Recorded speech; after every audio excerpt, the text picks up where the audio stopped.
Þá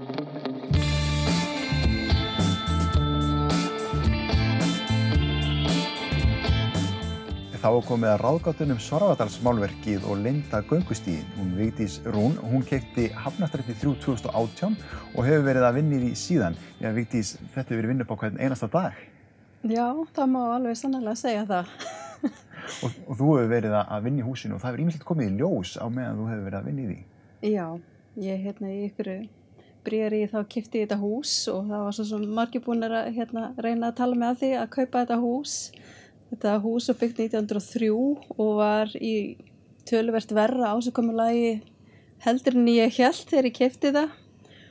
Og bara fljótlega þegar ég flutti inn þá fór ég að finna fyrir svona alls konar lykt og einkennum sem þurfti að lagfæra, þannig að ég byrjaði bara leið í fluttinn í janúar 2018 að rífa út úr húsinu ýmislegt. Og þurfti til dæmis að skipta alveg út baðherbergi á efri hæðinni, neðri hæðinni núna orðin alveg fokhelt. Kom í ljós leki á milli hæða til dæmis og ýmislegt fleira. Og eitt af því sem að kom í ljós þegar ég var að rífa niður veggfóður og veggi og gólfefni, að það var veggfóður á stigagangi sem gengur upp á milli hæðana. Bara svona ódýrt veggfóður. Þegar ég ætlaði að taka það niður þá kom í ljós að það var límt á spónaplötu og skrúað á vegginn. Þannig að ég prófaði að skrúa þessa plötu frá og þá kom bara í ljós bara málverk, olíumálverk á bakvið þetta veggfóður. Já. Og mér fannst það mjög spennandi sem listfræðingur að bara uppgöta að væri málverkin í húsinu sem fylgdi með því, þannig að ég hafði hugmynd það. Og þannig ég fór að segja vinum mínum á kaffistofunni frá þessu og tók mynd af þessu og sýndi þeim og ég hafði náttúrulega ekki hugmynd á hverju þetta málverk var. Þetta var svona landslagsmálverk af fjöllum og læk og bóndabýli. Og þá kom í ljós, þessi saga, hún einhvern veginn svolítið spurðist út á Akureyri. Og það var maður sem hafði samband við mig og fékk Kristinn G. Jóhannsson, listmálara hérna á Akureyri, til þess að koma í heimsókn til mín og kíkja á þetta og reyna að grennslast fyrir hvort að hann gæti fundið út í hver listmálarinn væri og hvenær þetta málverk hefur verið málað og myndefnið. Og jú, það þekktu nú flestir myndefni, þetta var Svarfaðardalnum.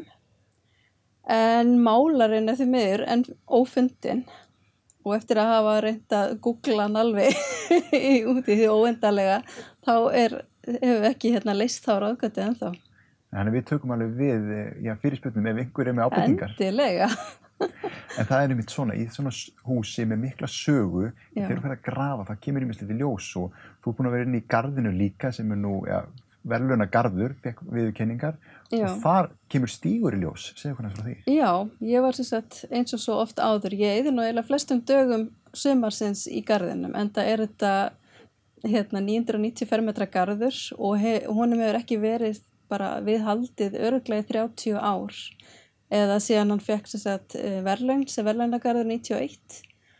Þannig að núna síðan ég keypti húsi þá hef ég verið að klippa niður runna sem orðnir úr sér vaxnir og reynda að grisja úr svona blóma og steinabeðum. Og núna í sumar þá klippti ég niður alveg að framanverðu við húsið niður runna og norðan megin við húsið, ég er að reyna að áttum hérna.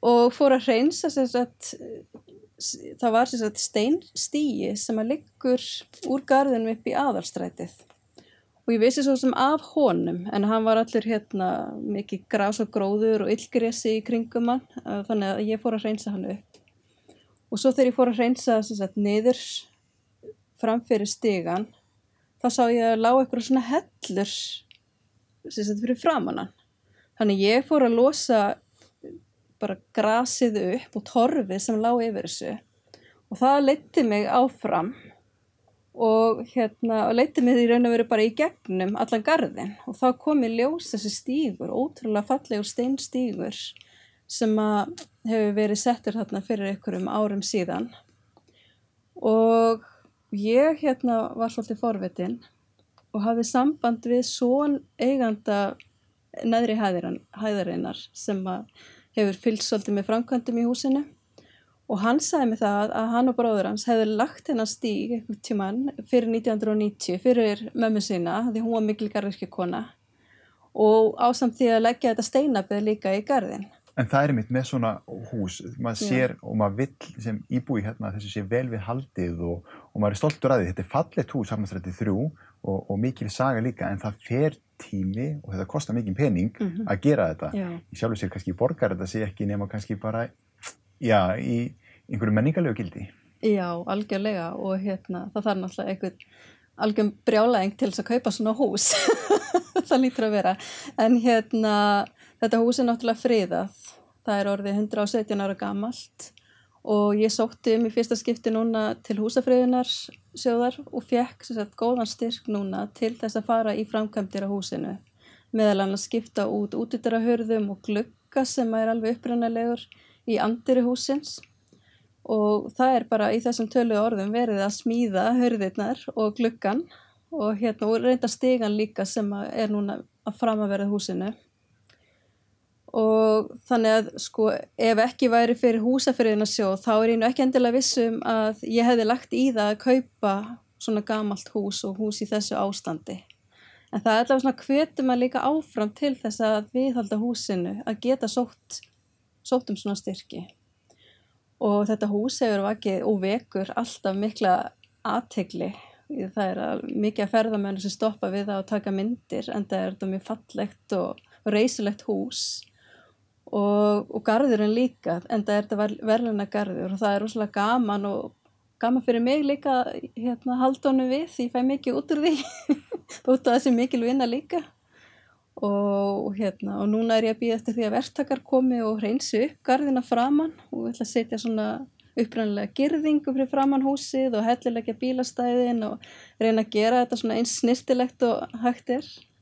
Þannig að vinnan hún heldur áfram og það aldrei vitað nema að koma eitthvað meira í ljós. Nei, hver veit. En það hefur nú reyndar ýmislegt fundist inn á milli veggja í þessu húsi þegar við vorum að rífa niður veggi og meðal annars fannst barnaskór, svona leður spari barnaskór inn í veggnum og glerlukt, tóbaksdós, mikið að handskrifum brefum af því að þetta hús frá 1914 minnum til 24 þá var gamla símstöðin í húsinu á neðri hæðinni.